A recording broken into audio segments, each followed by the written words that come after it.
Le Katanga, considéré comme la plus riche province du Congo, avec ses immenses réserves de cuivre et de cobalt, le Katanga attire toutes sortes de convoitises, économiques mais aussi politiques. Les conflits dans cette province sont multiples et se chevauchent. Il s'agit des conflits de nature socio-culturelle, politiques et économiques. Les plus récurrents ont des causes historiques liées aux flux migratoires, principalement des populations venues de l'espace Kasaï. Ces migrations, occasionnées par le boom minier et la politique depuis l'époque coloniale, ne sont pas sans conséquences dans la cohabitation entre ceux qui viennent et ceux qui y vivent depuis bien longtemps. Le seul conflit qui revient à tout moment, c'est les conflits opposant les peuples katangais au peuple kassaïen. Quand je suis né, j'ai appris qu'il y avait un conflit entre ces deux peuples qui avait été vécu dans les années 60, 59, 60. Ce conflit est revenu dans les années 91, 92. Et là, il est en voie parce que si jamais des solutions ne sont pas prises, ça risque de s'embraser d'ici peu.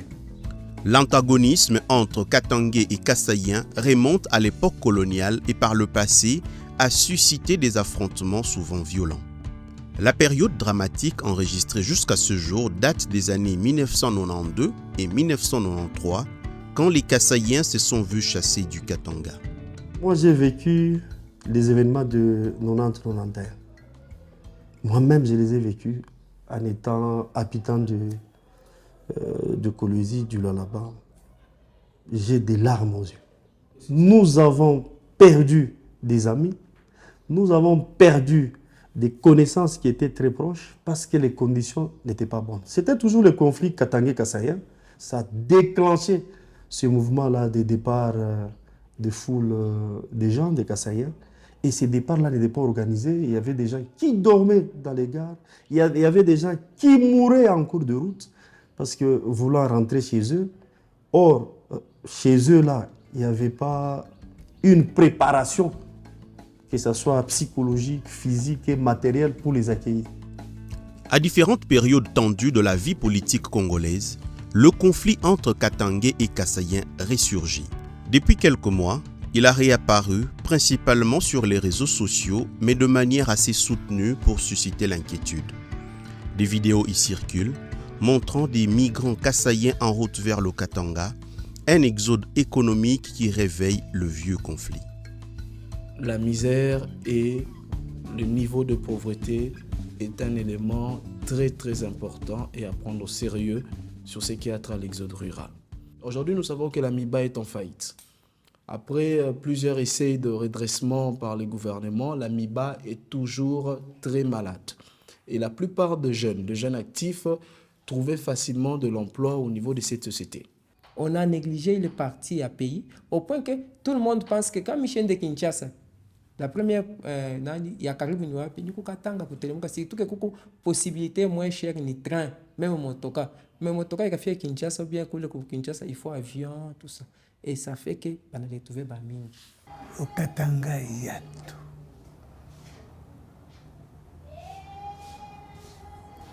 Même la terre ici est très fertile. Au mer de fin, les gens se réservent à cultiver. Quand vous irez là-bas, on va vous poser la question, toi tu viens d'où? Il est d'où? On apprend que tu es, et surtout, tu viens du Kassai, tu as des problèmes très sérieux. Mais là où il y a des miens, vous croyez que les gens, les autres ne viendront pas chercher aussi? Chacun est libre d'aller où il peut, de s'installer comme il veut, parce que c'est déjà garanti par la Constitution. Les récentes migrations massives des Kassaïens au Katanga sont perçues comme une menace à l'identité culturelle des autochtones du Katanga. Ces perceptions font réapparaître le sentiment anti-kassaïen toujours très présent au Katanga et ainsi alimentent des attitudes de méfiance et des violences intercommunautaires qui déséquilibrent la cohésion sociale et le vivre ensemble. C'est le papa qui est arrivé avant. Il commence avec le commerce. Il commence avec un sac le savon en poudre commence à passer dans des rues. Demain, 2 sacs et après-demain, il va chercher un étalage. Et 3-6 mois après, vous voyez, il cherche une boutique. Maintenant, quand il va commencer à appeler sa famille, c'est sa femme qui va venir avec 8 enfants, toujours dans la même boutique-là.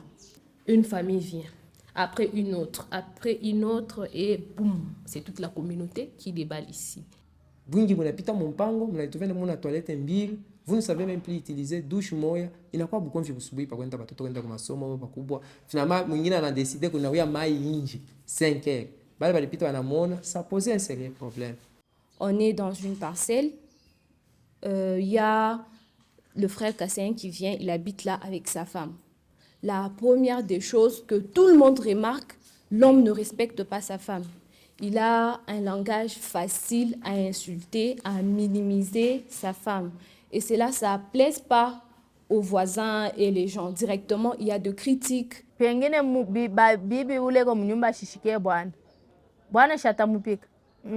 We bibi kama bwana anasema fanya hivi afanye, fanya hivi afanye. Sasa kubembelesha jo katangia ona asema bakasaya bapika. Bakasaya banekalaka na verite. Kwetu kukasaya kunekalaka bijila. Kama we huku bibi hautezi bwana anasema na we unasema.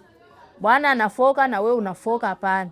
Eko najibu asema bakishi banabakia kwetu bibinji binabakia kwetu huku tushakufika mukatanga. Ashongope tena bwana, anaona bwana anakuwa saka antu kengine.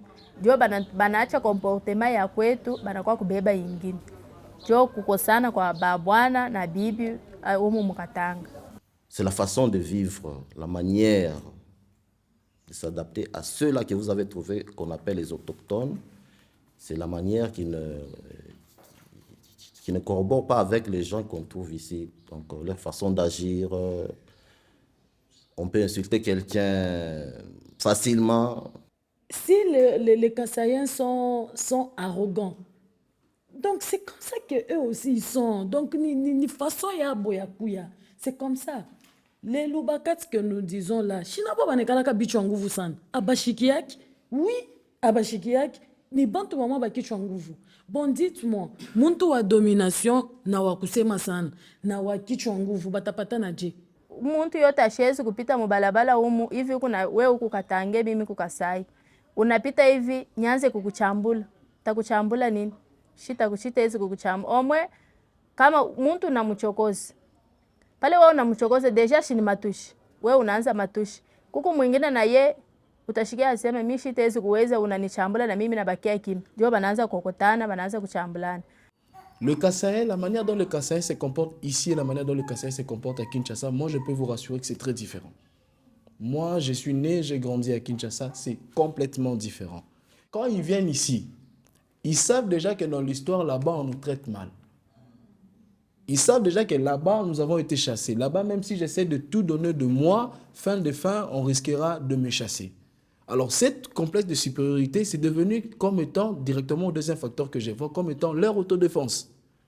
Ils se disent que la seule manière pour moi d'essayer de me défendre psychologiquement, c'est de montrer que je connais tout, c'est de montrer que je suis supérieur aux autres. Même si là d'où ils viennent, ils ne savent rien. On peut être X, on peut être Y, mais dès que vous êtes dans un certain milieu, parce que chaque milieu, chaque environnement a une réalité, a aussi un secret, a une culture. Je pense que le bien serait de, si vous avez besoin, effectivement, donc de vivre là où vous allez, c'est de s'intégrer donc dans cette culture-là, donc de vous adapter. Vous allez vous rendre compte que vous n'aurez pas de problème. Par exemple, si je me retrouve au Kasaï, où le peuple Kasaï est en train de manger les chiens, ça ne me pose aucun problème. Aucun problème, parce que c'est leur culture.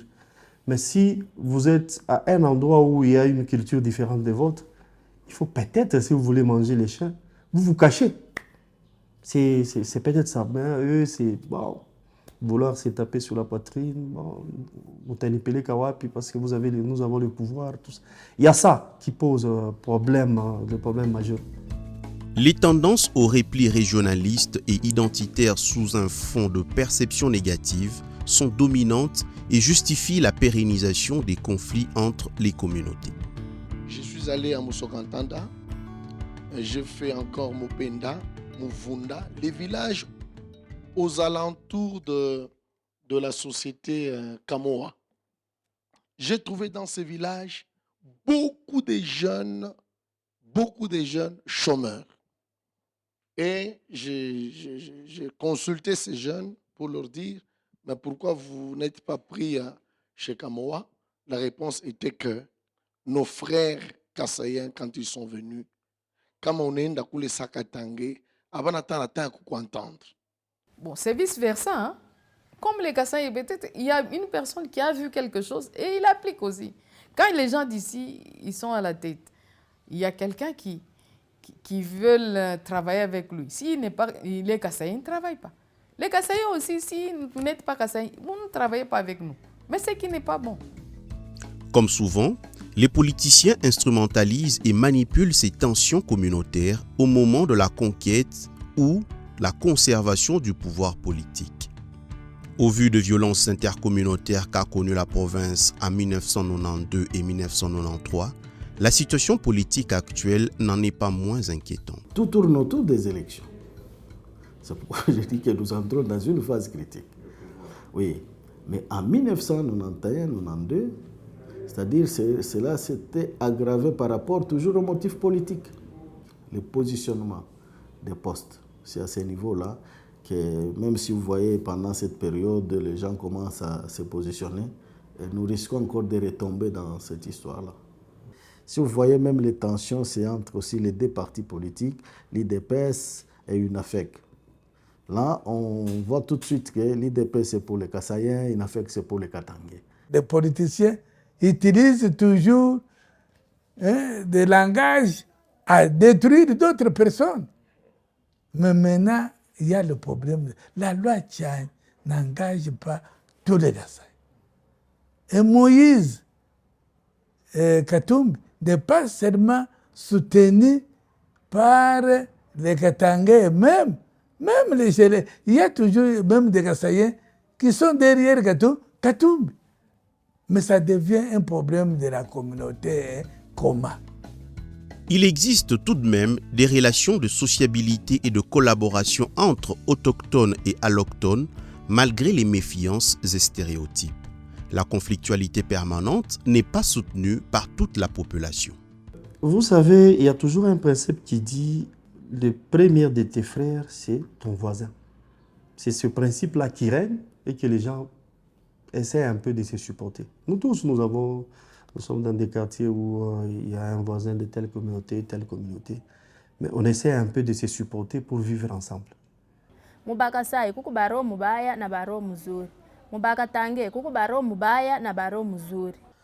peut pas dire que tout ce qui vient du Kasaï, c'est seulement noir. Il y a là-bas peut-être des